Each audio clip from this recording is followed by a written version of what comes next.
Beti, Athletes Pavilion. Tell us all about it. Yeah, it was interesting the way it sort of landed.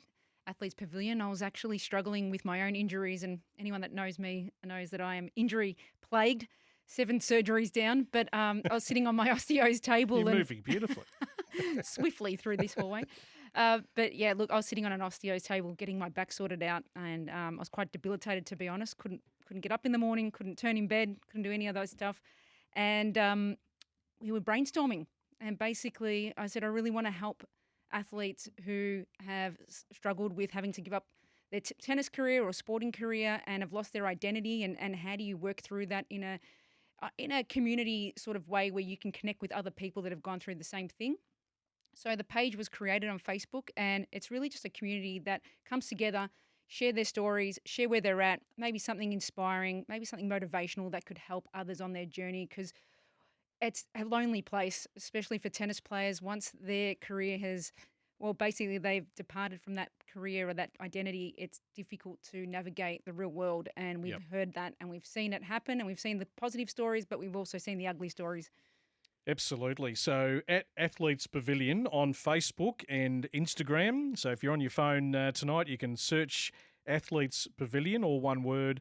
Go and give it a follow or a like, and you'll be kept up to date. Yeah, I was just thinking as you're coming in here tonight. I mean, your sporting career is such a short part of your actual life Yeah. journey, and we know that player welfare across all sport now is so important. It's gone up a huge notch. I don't know where tennis sort of compares maybe to, say, AFL, for example. All the clubs have player welfare managers, trying to set yourself up, away from the cut and thrust, but also, dealing with, the injuries that you do get. I mean, tennis players, whatever sport, you put your body through a lot. Yeah, well, it's not even just the injuries. It could be personal circumstances and illness. It could be anything. But tennis players, I think, struggle the most because a lot of the year is spent on their own. We don't have always, I guess, the funds to spend on the resourcing that probably a club environment would be able to create for their whole entire team. So some athletes, unfortunately, go through their whole career not really getting any guidance whatsoever.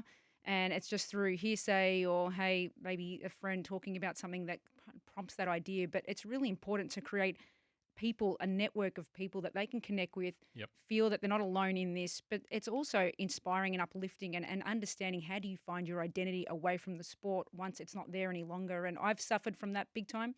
I went from playing, moving into coaching, and then all of a sudden when I started getting injured and having these bigger injuries and surgeries, I started thinking, well, holy moly, where do I go from here? I'm on the brink of actually losing my identity as a tennis coach. I need to figure out where do I fit in this world. So it's a great page. I really hope it can bring a lot of joy and connection to people. Johan Creek, who won the Australian Open Yes. back in 81 and 82, actually Amazing. shared his story on there, which was incredible.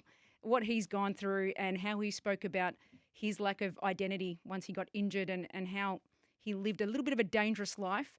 And it was great to hear from him. He was just very humble, open-minded about sharing his story. So if you're on the page, feel free. Love to hear where you're at now and how life is treating you. I know you've done a lot of work with Jamie Phillips, and I saw Jamie in the corridors quite a bit. She was floating around here, there and everywhere. Had a chat to her for about 5 minutes. She's been through a fair bit of injury turmoil throughout her career. I still always think of her, Beti, as just one of the most pure ball strikers. When it's on, it's on. But she's had obviously the ups and downs that a lot of sports people go through, of injuries and other circumstances that we're not aware of behind closed doors, being a professional athlete. And, I was just sort of looking at her at the AO thinking, okay, where do you go from here? And she's obviously dabbling in a bit of media. She hopes to still play again, but it's a mission, isn't it? Because you sort of old in a sense in tennis terms, because you picked up a racket at maybe 3, 4, 5 years of age, but in life terms, you're so young. Yeah, you are. And if you look at how many players are still playing out there well into their mid-30s, but I mean, Jamie Phillips, it was great to see her getting involved and testing her skills. And she's got some natural media skills. She was brilliant.